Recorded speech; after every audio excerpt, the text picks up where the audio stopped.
500 விற்றுருக்காரு sir. 1.5 லட்ச ரூபா mobile, iPhone 15 சொன்னேன் சார். என் கூட இப்போ வந்திருந்தாங்க. வந்துட்டு அவங்க பாட்டுக்கு அவங்க பைக் எடுத்துகிட்டு போயிட்டாங்க. அக்யூஸ்டை என் கூட விட்டுட்டாங்க.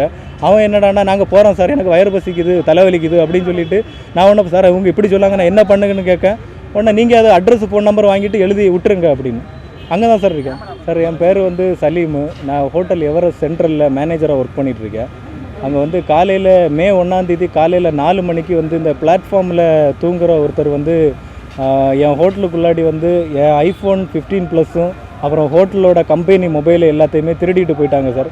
நான் வந்து அந்த 4 மணிக்கு இதை எடுத்துகிட்டு போகிறாங்க. நான் 5 மணிக்கு வந்து கேமரா செக் பண்ணி பெரியமேடு போலீஸ் ஸ்டேஷனில் போய் அந்த ஃபுட்டேஜை வந்து நான் அவங்கக்கிட்ட காட்டிட்டு, இந்த மாதிரி என் ஹோட்டலில் வந்து ஒருத்தர் இந்த மாதிரி எடுத்துகிட்டு போயிட்டார் சார், நீங்கள் வாங்கன்னு சொல்லும்போது இல்லை காலைல 10 மணிக்கு வாங்க அப்படின்னு சொன்னாங்க.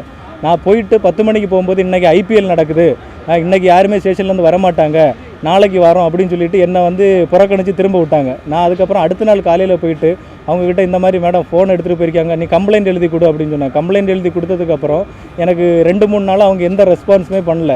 இன்ஸ்பெக்டர் மேடத்துலேருந்து SIலேருந்து எல்லாருக்கிட்டையுமே நான் வந்து டெய்லி வந்து ஃபோன் பண்ணி சார் எனக்கு CSR காப்பி கொடுங்கன்னு சொல்லி கேட்டப்போ யாருமே தரல.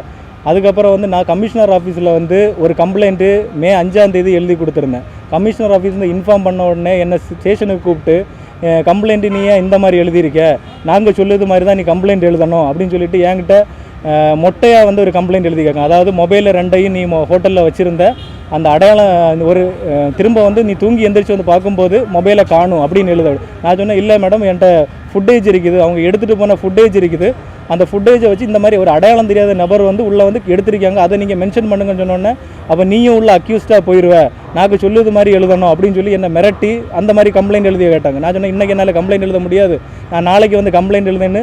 நான் வந்து நைட்டு என் ஒர்க்கை முடிச்சுட்டு காலையில் ஒவ்வொரு இடமா சென்ட்ரல், எக்மோர், கோயம்பேடு ஒவ்வொரு இடமா போய் நான் அந்த அக்யூஸ்டு ஃபோட்டோ வச்சு நான் டெய்லி அந்த வீடியோவை பார்ப்பேன்.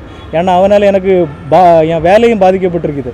நான் போய் ஒவ்வொரு இடமா பார்த்து இன்றைக்கி காலையில் அந்த அக்யூஸ்டை நானே வந்து கண்டுபிடிச்சி காலையில் வந்து என் ஹோட்டலில் ஸ்டே பண்ண வச்சுட்டு நான் போய் ஸ்டேஷனில் போய் சார் நானே அக்யூஸ்டை பிடிச்சிட்டேன், என் மொபைலை வந்து வாங்கி கொடுங்கன்னு சொல்லும்போது அவங்க இன்றைக்கி ஸ்டேஷனில் யாருமே இல்லை, நாங்கள் நாளைக்கு வரோம் அப்படின்னு சொல்லி என்கிட்ட விட்டாங்க. நான் அப்போ திரும்ப கமிஷனர் ஆஃபீஸுக்கு கால் பண்ணி சார் அக்யூஸ்டே நான் கண்டுபிடிச்சி கொடுத்துட்டேன், அவங்க ஃபுட்டேஜுக்கும் எந்த ஒரு ரெஸ்பான்ஸும் பண்ணலை, அக்யூஸ்டும் கண்டுபிடிச்சி கொடுத்து ரிக்கவரி கூட வாங்கி கொடுக்க மாட்டேங்கன்னு சொன்னதுக்கு திரும்ப வந்து SI சாரை வந்து அனுப்பி விட்டுருந்தாங்க. அப்போ அவன் வந்து கடை எந்த கடையில் கொடுத்தேன், எவ்வளோ ரூபா கொடுத்தேன்னு ஆளை எல்லாமே காட்டிட்டான். அந்த இடத்துக்கு வந்துட்டு அவங்க அந்த பர்சன்ட்டை வந்து இந்த மாதிரி மொபைல் கொடுத்தான்னு கேட்கும்போது இல்லைன்னு சொல்லி. ஆனால் அவன் மொபைலை வாங்கி நான் செக் பண்ணும்போது அவன் சொன்ன மாதிரி பிரபுன்னு ஒரு நம்பர் கான்டாக்டில் இருக்குது.